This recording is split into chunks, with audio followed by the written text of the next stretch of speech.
বৰ্তমান সময়ত সকলোৱে পাকঘৰত গেছ চিলিণ্ডাৰ ব্যৱহাৰ কৰে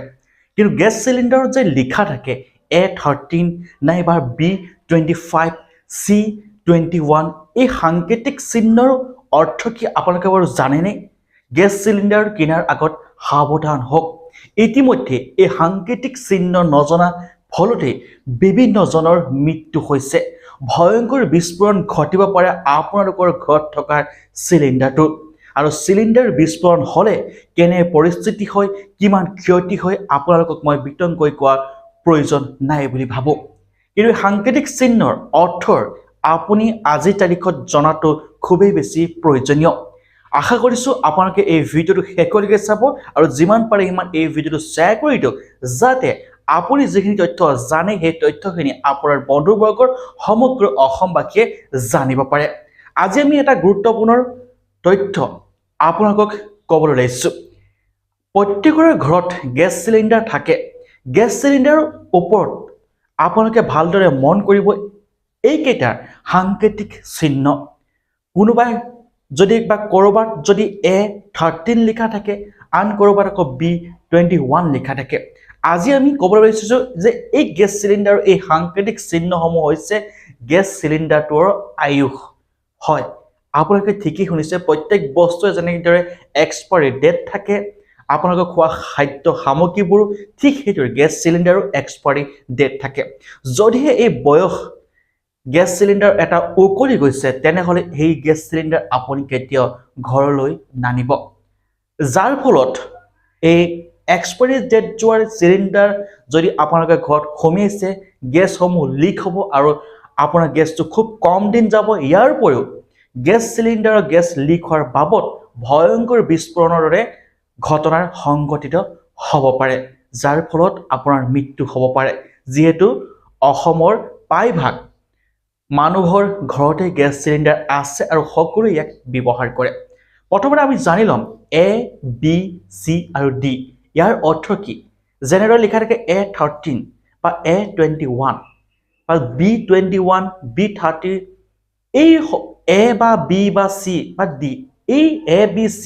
D অৰ্থ কি প্ৰথমতে আমি তাক জানিবলৈ চেষ্টা কৰিম স্ক্ৰীনত আপোনালোকক দেখুৱাবলৈ চেষ্টা কৰিছো A মানে হৈছে তিনটা মাহ সামৰি লোৱা হৈছে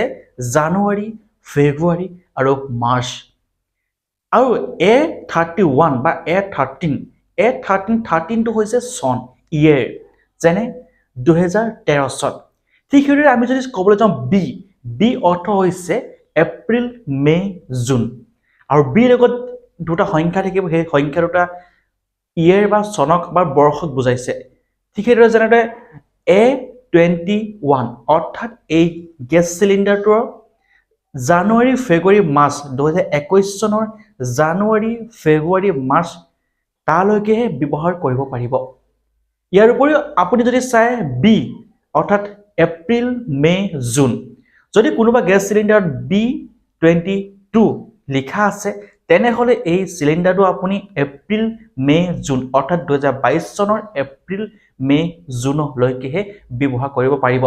যদি সেই গেছ চিলিণ্ডাৰৰ এক্সপায়াৰি ডেট উকলি গৈছে তেনেহলে সেই গেছ চিলিণ্ডাৰ আপুনি ঘৰলৈ কেতিয়াও নানিব এতিয়া আমি ক'বলৈ যাওঁ চি অৰ্থ কি জুলাই আগষ্ট ছেপ্টেম্বৰ অৰ্থাৎ কোনোবা চিলিণ্ডাৰত যদি C25 লিখা আছে তেনেহলে 2025 চনৰ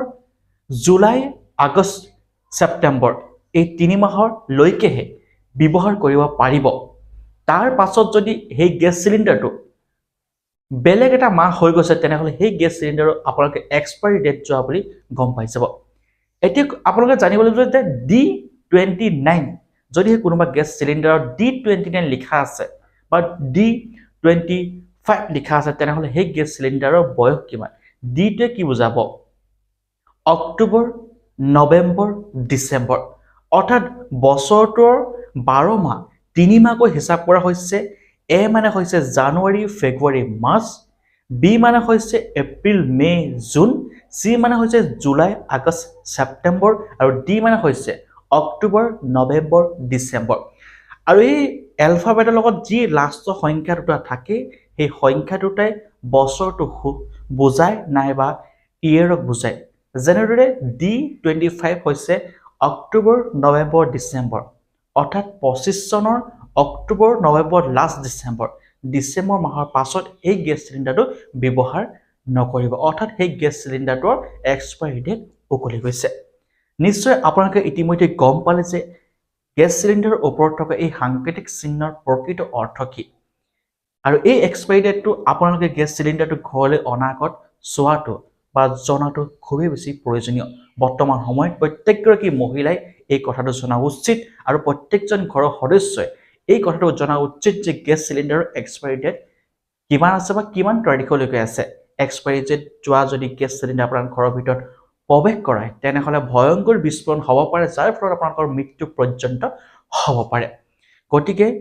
আপোনালোকলৈ এটাই অনুৰোধ জনাইছোঁ যিমান পাৰে সিমান এই ভিডিঅ'টো শ্বেয়াৰ কৰক ইনফৰ্মেটিভ ভিডিঅ' সকলোৱে জনাটো বহুতেই বেছি প্ৰয়োজনীয় ধন্যবাদ চাই থাকিব শংকৰজিত ক্ৰিয়েশ্যন